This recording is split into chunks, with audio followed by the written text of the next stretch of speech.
آج کراچی کا نام سنتے ہی لوگوں میں یہ تاثر قائم ہو جاتا ہے جیسے کراچی کوئی جرائم سے بھرپور ایسی جگہ ہے جہاں ابتدا سے ہی جرم پنپتے ہیں، حالانکہ حقیقت اس کے بالکل برعکس ہے۔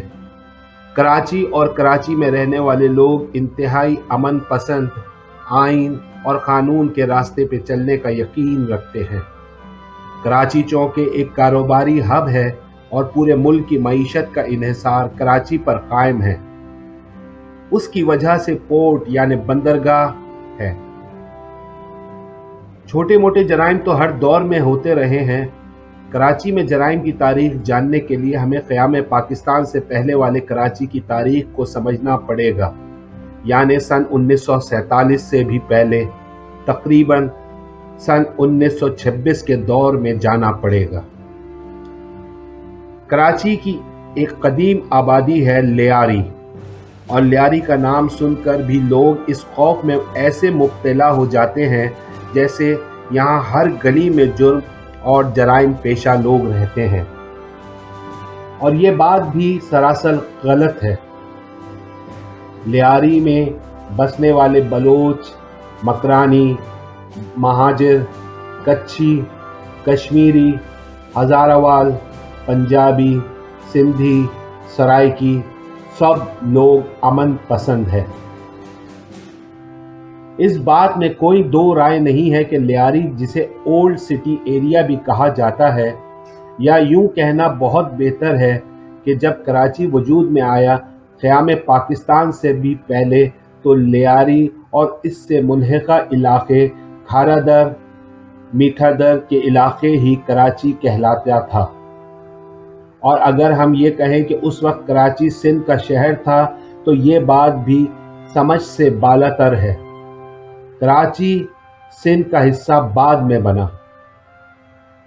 دراصل کراچی حصہ تھا تقسیم پاکستان سے پہلے انڈیا کے شہر بمبئی کا، اور اس سے ملحقہ ایک بستی یا شہر تھا۔ بمبئی کا اس شہر کراچی میں کافی اثر رسوخ تھا، اور یہاں آج تک پولیس کا جو قانون ہے وہ بمبئی کا ہی قانون نافذ ہے۔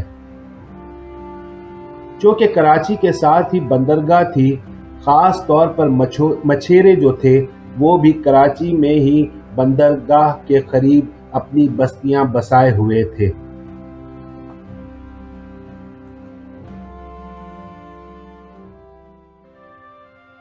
اور جو دوسرے صوبے یعنی سندھ کے اندرونی علاقوں، پنجاب، سرحد اور بلوچستان سے کاروبار کے لیے لوگ آتے تھے، وہ بھی اس کراچی کے لیاری کے علاقے میں آتے جاتے رہتے تھے اور یہاں آ کر بس بھی گئے تھے۔